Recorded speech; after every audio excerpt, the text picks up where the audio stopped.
Bismillahirrahmanirrahim. Assalamualaikum warahmatullahi wabarakatuh. Perkenalkan, saya Iska Fatmawati dari Dinas Provinsi Jawa Barat, unit kerja di SMA Negeri 24 Garut.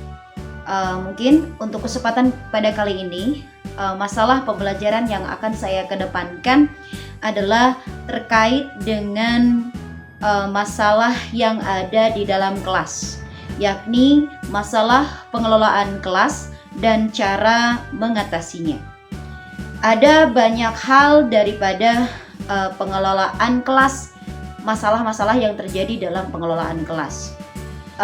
Menurut Muhammad Azhar, itu ada dua jenis masalah pengelolaan kelas, yakni yang sifatnya perorangan dan yang kedua yang sifatnya kelompok. Adapun masalah perorangan, yakni jika seseorang atau individu itu gagal dalam mengembangkan rasa dan rasa harga dirinya, maka tentunya ia akan bertingkah laku menyimpang. Penyimpangan yang biasanya terjadi di dalam kelas itu ada 4 macam, yakni adalah mencari kekuasaan, kemudian menuntut balas, kemudian menarik perhatian, dan yang terakhir adalah memperlihatkan sebuah ketidakmampuan.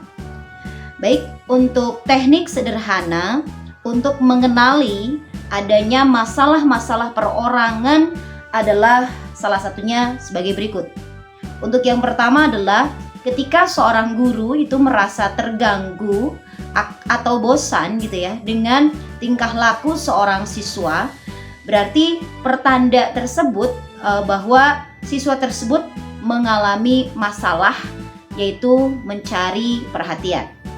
Kemudian yang kedua, ketika seorang guru terancam atau merasa dikalahkan, itu merupakan pertanda bahwa siswa yang bersangkutan itu mengalami masalah untuk menuntut balas. Kemudian yang ketiga adalah jika seorang guru merasa disakiti, bahkan amat disakiti, itu merupakan pertanda bahwa siswa yang bersangkutan itu memiliki masalah menuntut balas. Ya. Kemudian yang terakhir, yang keempat adalah jika guru merasa telah tidak mampu menolong lagi, itu adalah tanda bahwa siswa yang bersangkutan itu mengalami masalah ketidakmampuan. Jadi itu yang bisa saya sampaikan, ada 4 masalah perorangan, yakni mencari perhatian siswa tersebut, kemudian yang kedua mencari kekuasaan, yang ketiga adalah menuntut balas, dan yang keempat adalah menuntut atau siswa tersebut mengalami masalah ketidakmampuan. Baik, untuk selanjutnya, selain tadi ada masalah dalam kelas itu masalah perorangan, juga ada masalah kelompok. Untuk masalah kelompok saya rangkum menjadi 7 masalah dalam hubungannya dengan pengelolaan kelas. Untuk yang pertama adalah kekurang kompakan. Itu ditandai biasanya dengan adanya konflik antar anggota kelompok, jadi tidak kompak. Yang kedua adalah kekurang mampuan mengikuti aturan yang disepakati oleh kelompok. Kemudian yang ketiga adalah reaksi negatif terhadap sesama anggota kelompok, itu biasanya ditandai dengan reaksi atau ekspresi kasar terhadap anggota yang tidak diterima. Kemudian selanjutnya adalah penerimaan kelas, yakni atau kelompok atas tingkah laku yang menyimpang, sehingga terjadi apabila kelompok itu mendorong bahkan mendukung timbulnya hal yang menyimpang dari norma-norma sosial pada umumnya. Kelima adalah ketergangguan kelompok atau anggota kelompok atas kegiatannya karena hal-hal yang kecil yang sebenarnya mungkin itu tidak berarti, namun lalu berhenti melakukan kegiatan karena hal tersebut. Yang keenam adalah ketidaksemangatan, artinya tidak mau bekerja, kemudian tingkah laku agresif atau protes, baik hal ini dilakukan secara terbuka ataupun secara terselubung. Dan yang ketujuh itu yang terakhir adalah kemampuan menyesuaikan diri terhadap lingkungan yang terjadi apabila kelompok bereaksi tidak wajar apabila ada terjadi perubahan baru. Contoh misalkan ketika ada pergantian anggota kelompok, kemudian pergantian guru dan lain sebagainya. Atas dasar pendapat di atas, saya mengutip dari Ahmad Rohani, yaitu tahun 2024 halaman 124, yang membagi bahwa masalah pengelolaan kelas itu ada dalam dua kategori yang saya sebutkan tadi. Yang pertama adalah masalah individu dan yang kedua adalah masalah kelompok.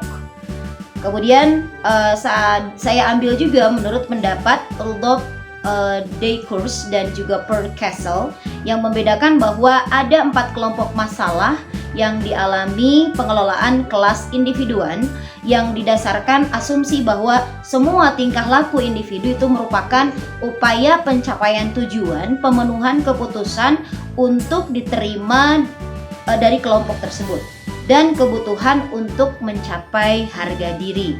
Nah, bahkan bila kebutuhan-kebutuhan ini tidak dapat dipenuhi melalui cara-cara yang memang lumrah dan dapat diterima oleh masyarakat. Dalam hal ini masyarakat di sini bukan masyarakat secara umum, namun masyarakat di sini adalah masyarakat kelas. Maka individu atau siswa yang bersangkutan itu akan berusaha mencapainya dengan cara-cara yang lain. Tentunya salah satunya dengan perkataan lain, dia akan berbuat tidak baik. Ya, mohon maaf. Perbuatan-perbuatan untuk mencapai tujuan dengan cara yang asosial inilah yang tentunya saya golongkan menjadi beberapa hal. Yang pertama adalah tingkah laku yang ingin mendapatkan perhatian orang lain ya, atau bahasa Inggrisnya adalah attention getting behaviors. Misalnya ketika seorang siswa itu membadut di kelas ya, jadi ingin kelihatan lucu oleh orang lain, atau mungkin siswa tersebut melakukan perbuatan yang sangat lamban sehingga membutuhkan pertolongan yang ekstra ya, karena siswa tersebut pasif.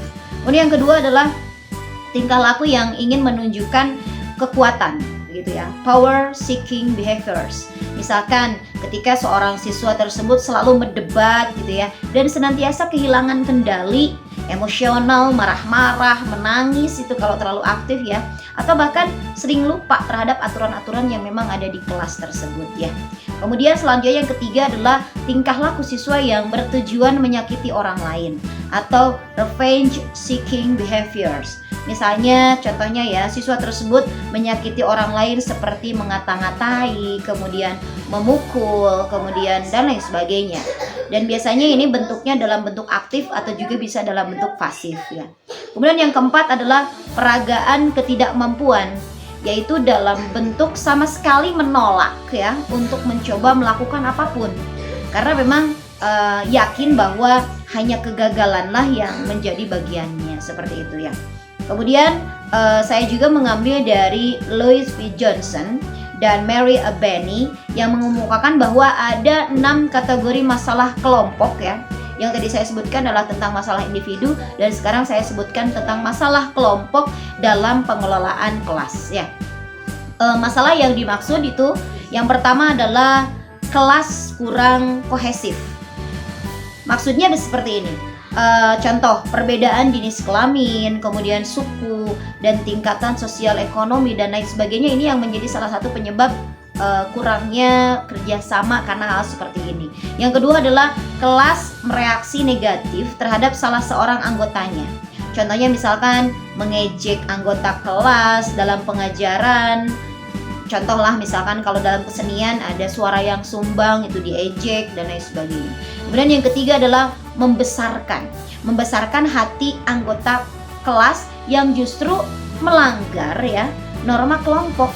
Contohnya misalnya memberi semangat kepada orang yang suka melucu gitu kan, yang suka jadi badut di kelas punten gitu ya, yang suka menarik perhatian orang lain dan lain sebagainya. Yang keempat adalah kelompok yang cenderung itu mudah dialihkan perhatiannya ya dari tugas yang tengah digarap. Yang kelima adalah semangat kerja kelompok yang rendah ya, misalkan semacam aksi protes ya kepada guru karena menganggap tugas yang diberikan, oh Bu, itu tugasnya tidak adil untuk kelompok kami dan kelompok yang lain dan lain sebagainya. Yang keenam adalah kelas kurang mampu menyesuaikan diri ya dalam keadaan baru. Misalkan karena gangguan jadwal atau guru kelas yang memang diganti sementara oleh guru lain ya dan lain sebagainya. Memang tidak perlu ditekankan lebih kuat lagi bahwa yang berbagai macam masalah itu tentunya memerlukan penanganan yang berbeda ya. Selanjutnya mungkin penanganan masalah individual itu adalah individu pelaku pelanggaran yang saya sebutkan tadi di atas yang mengalami permasalahannya. Sebaliknya kan di dalam masalah kelompok maka tindakan kolektif itu harus ditujukan kepada kelompok yang memang didiagnosis keliru juga ya. Oke, kemudian yang saya bahas selanjutnya adalah tentang bagaimana sih cara mengatasi masalah pengelolaan kelas yang saya sebutkan di atas, baik itu secara individu maupun secara kelompok. Oke. Untuk menangani masalah tentunya seorang guru menurut hemat saya yang pertama adalah harus bisa mengenal ya secara tepat berbagai masalah ya pengelolaan kelas baik yang sifatnya perorangan ataupun sifatnya kelompok. Oke. Kemudian selanjutnya adalah yang kedua, memang seorang guru itu harus memahami pendekatan yang cocok ya dan tentunya yang kurang cocok untuk jenis masalah yang dialami oleh siswa. Kemudian yang ketiga, guru harus memilih dan menetapkan pendekatan yang paling tepat tentunya untuk menyelesaikan masalah yang memang dimaksud untuk menangani masalah-masalah pengelolaan kelas. Nah, dalam menangani masalah-masalah pengelolaan kelas tentunya seorang guru bisa mendapatkan atau melakukan pendekatan yang sebagai berikut ya. Yang pertama adalah pendekatan anjuran dan juga larangan. Maksudnya di sini untuk guru sendiri gitu ya, untuk bagi seorang guru ya. Yang pertama adalah jangan menegur siswa itu di hadapan kawan-kawannya. Yang kedua adalah jangan menggunakan suara atau nada yang tinggi dalam memberikan peringatan. Oke, kemudian yang ketiga harus bersikap tegas dan adil terhadap semua siswa. Yang keempat, usahakan guru jangan pilih kasih. Yang kelima, buktikan bahwa terlebih dahulu ya bahwa siswa itu bersalah sebelum memberikan hukuman. Dan yang keenam adalah patuhilah aturan-aturan yang memang sudah kita tetapkan bersama. Oke, gitu ya. Yang kedua adalah kita bisa lakukan melalui pendekatan tingkah laku. Maksudnya jika tingkah laku tertentu ya diberikan ganjaran, maka tingkah laku itu cenderung diteruskan begitu.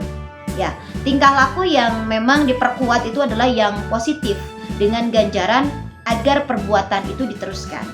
Sedangkan ketika ada perilaku yang negatif tentunya dengan ganjaran yang memang bersifat mengurangi atau bahkan meniadakan perangsang kenegatifan tersebut.